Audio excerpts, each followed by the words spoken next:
Hello friends, Koolio here and welcome back to another Area F2 video. Today I want to finally share with you guys some beginners tips and tricks to hopefully help you get a little bit better at the game and to help you get more wins. Now these tips I want to share with you are more general guidelines to overall gameplay, so I won't be going into too much depth about certain agents and their abilities or strategies when it comes to playing either the attacking team or the defending team. But I will have future videos covering those topics more in depth. So if you are enjoying these Area F2 videos and want to see more, then make sure to subscribe to the channel, hit the notification bell, and like this video. So let's go ahead and get started with the first tip, which honestly really isn't a tip or trick, just a suggestion that I hope every new player actually plays through the tutorial and pays attention to what it's teaching you. I have had multiple games where teammates of mine don't even know how to enter into a building, how to barricade themselves, or other simple yet fundamental aspects to playing the game. Plus, if you play through the tutorial, you get a bit of gold and a decent chunk of experience. Okay, now with that out of the way, let's actually get into some more in-depth tips and tricks. First, starting off with cameras. Now the cameras can be accessed by any player on the defending team by simply pressing the monitor button. Now this will give you access to all of the cameras on the map, including the ones on the outside of the building. Now you can use these cameras to get an idea of where and how the enemy will breach the building.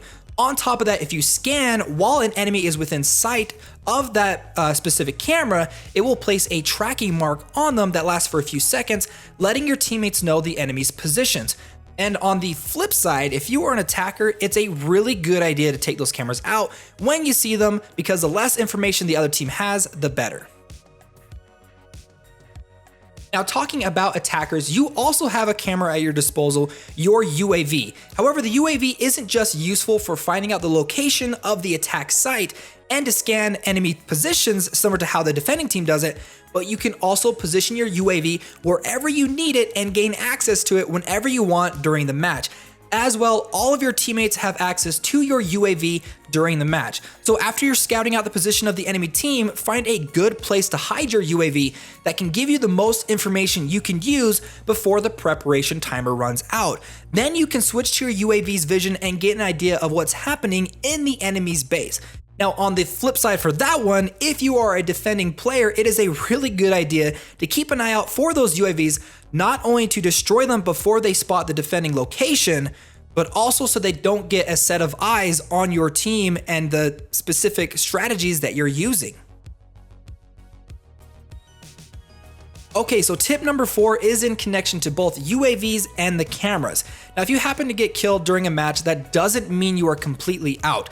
You can still provide your teammates with valuable information by taking control of available cameras and UAVs, continuing to scout out enemy positions, scanning them as frequently as possible to give your surviving teammates as much information on those positions as you can. So just because you've died during the match does not mean that you're out of the fight.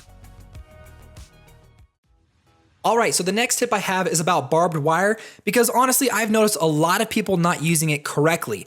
Now barbed wire has two functions. One is to slow down enemy units and their UAVs to possibly take them out, and two, to be a sound alert for when enemy players walk through them. I have seen a lot of players placing barbed wire at the bottom of barricaded doors, and sure, that can slow down the enemy's UAV for a short time so you can take them out, but if it's placed by the door of the target room, then most likely the UAVs have already spotted your location without even having to enter the room itself. So the best places to put them would be at choke points like stairs and unprotected rooms to act as a sound notification for enemy movement. Now talking about barricaded rooms, it is not a good idea to barricade yourself into a single room. There have been multiple matches in which teams have barricaded their entire team into a single room.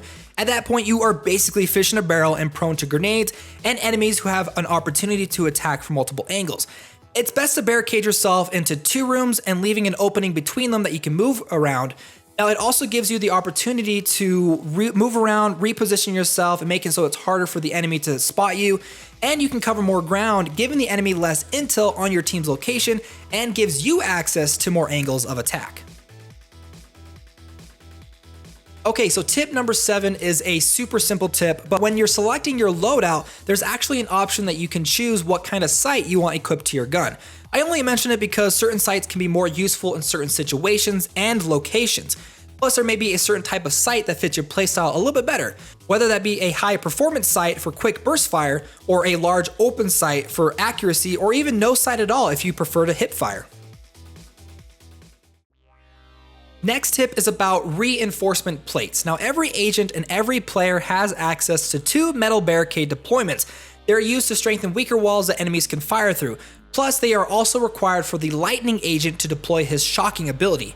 As well, if you want to know if a wall is barricaded on the other side, you will notice X marks indicating that it's been barricaded.